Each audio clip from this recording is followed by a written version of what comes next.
Like I said a few countdowns ago, in the last few months I've been playing a lot of Megaman, more specifically the Classic Connect series, and in this video I'm going to be focusing on the Classic series. After playing through both of the Legacy collections as well as 5 on Game Boy, I think it's about time I gave out my favourites. This list is ordered on how much fun I had with the levels, robot masters, weapons, and their soundtracks. Let's go!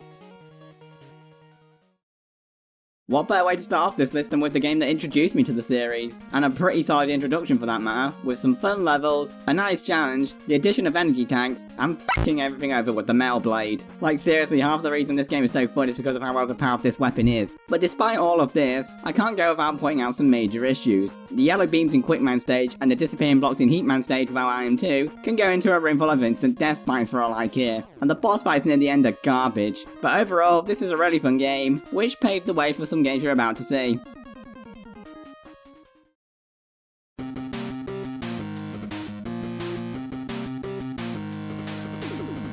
Continuing the 8-bit revival of the series that Mega Man 9 had going, but still having controller breaking levels, and a mostly solid lineup of robot masters. It removed a lot of Mega Man's abilities just like the previous game did, which sucked, as I like the expanded moveset, but Mega Man himself controls brilliantly, and the levels are built with this moveset in mind. In particular, Solar Man and Wire Stage 1 are always a treat to go through. This game does suffer from major difficulty spikes however, like seriously there's some stages that are easy to beat on your first try, yet others cause multiple game overs. But aside from that, it's a really solid game with some great robot masters, sweet weapons, and awesome music.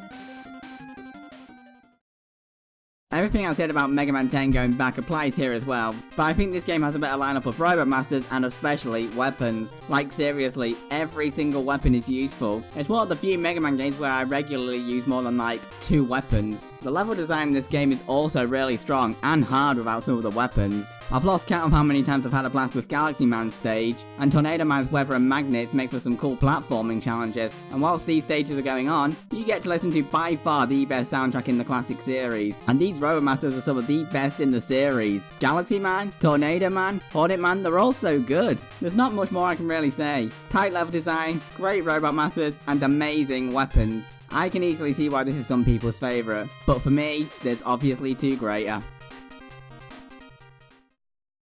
Mega Man 6 had a really cool theme going, with every robot master being based off a different country. The stages as such are all really memorable and really fun, barring Plant Man's, and they almost always give you sweet weapons. All of them have some degree of usefulness, barring Plant Man's. As well as this, there was the rush adapters that were a joy to use. Whilst the power adapter was a bit situational, the jet adapter was really useful for making a lot of trickier platforming sections much easier. They also unlocked alternate routes that took great advantage of them, which were always fun to traverse. And I think that's the best word to describe Mega Man 6.